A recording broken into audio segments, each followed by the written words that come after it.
Good morning, buenos dias, wa sabah al khair. Welcome back for another lesson from English al Español al Arabi, where we take words and phrases and translate them from English to Spanish and then to Arabic.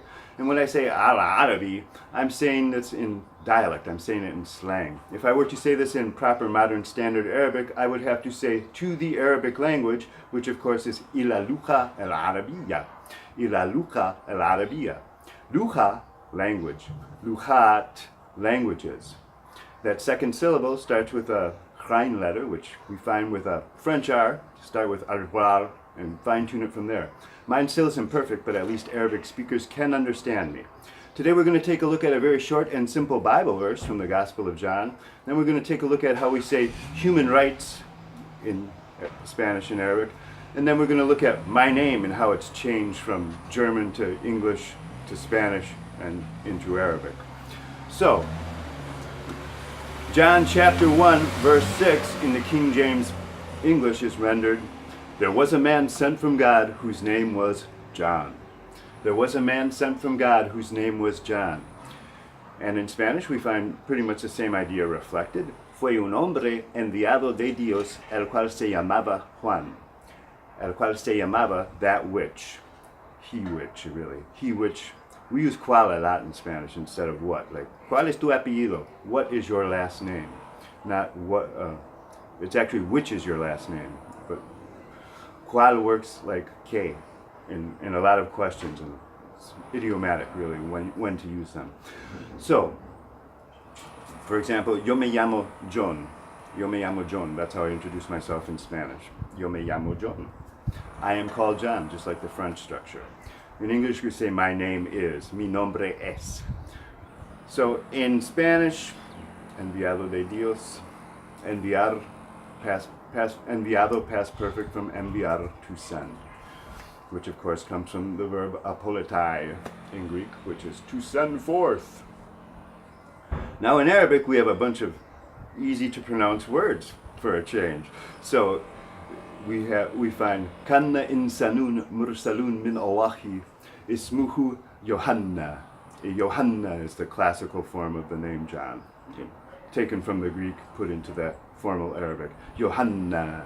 And that N is doubled when you say Yohanna. That yo. And then you have the hard H, yo, with the long vowel. Yohanna. And that N is doubled, so it's Yohanna. Yohanna.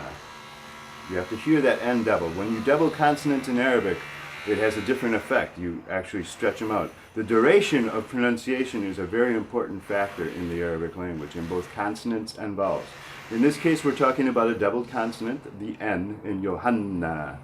And you have to hang on it for 2 beats. Yohanna. Insan is the word for human. So the correct translation literally is, there was a human sent by God, whose name was John. So in formal Arabic, we have to pronounce the dummatain because this is an undefined noun. So insanun mursalun, sent. Mursal is sent. When it's pronounced in this formal Arabic, it's mursalun because it's describing the insan, the insanun. Kanna. Kanna. When we say kanna in dialect, we just say kan. It's really short. When we pronounce it in formal Arabic, it's kanna, kanna. Kanna insanun mursalun min Allahi ismuhu Yohanna. Now, min Allahi is not to be confused with Allahi, which is the long vowel saying my God. Allahi, Allahi, my God, my God. This is just inflected because it's the object of the preposition min Allahi. Ismuhu, his name, or then he is called John. So ismi John, when I say my name in Arabic.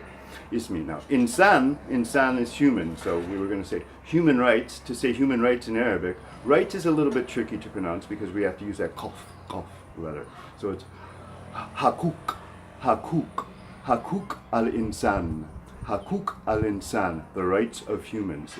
That's how it's generally pronounced. You can also say it hakuk insani, and that makes that human an adjective describing rights.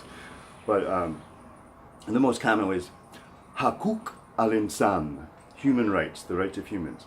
Now in Spanish, rights are derechos. La derecha, la izquierda, derecho. Derecho can also mean straight in Spanish, but it means right, as in your rights. So, derechos humanos, humano, human. Derechos humanos. Now let's talk about my name. My name in American English is pronounced John Breckbuell. John Breckbuell. And that my first name, John, when we take it into Spanish, Spanish speakers always pronounce it Joan. Joan. My name is Joan. And in Arabic we pronounce it the same way because the vowel is the same. Joan. Joan. Ismi Joan. Me llamo Joan. My name is John. So my last name, Breckbuell, pronounced in American English, is taken from High German, and it's really Breckbuell. Breckbuell. And that's translated to really Smith Hill. Brecher is a German for blacksmith, and Buell is a high dialect word that means hill. Buell. Now when we put it in American English, we lose the two dots on the U and the second syllable, and it becomes bull to Americans. So my name, and it used to be spelled with the first syllable ended with a K. It was Brech in German. So B-R-E-C-H. But people couldn't pronounce it. They would say Brechbull. So my dad changed the last name. He changed it to a K, and it's pronounced in American English Breckbuell, but most Americans will read it and say Breckbull. Now here in Puerto Rico, because of the changing of the vowels, when they look at that name, they say Breckbuell, Breckbuell. So in Puerto Rican Spanish, my name is Me llamo John Breckbuell, John Breckbuell. And in Arabic, it's pretty much the same thing. John is the same, but when I write my name in Arabic script, an Arabic speaker would look at it and he would say Brickbol, Brickbol, because I use a long E sound in the first syllable and a long O sound in the second syllable. So it's Brickbol. Ismi John Brickbol. And that'll do it for today. I hope you learned something about how John chapter 1 verse 6 is rendered in Spanish and Arabic. God bless. Thanks for watching. Que Dios les bendiga. Alaya Somakum.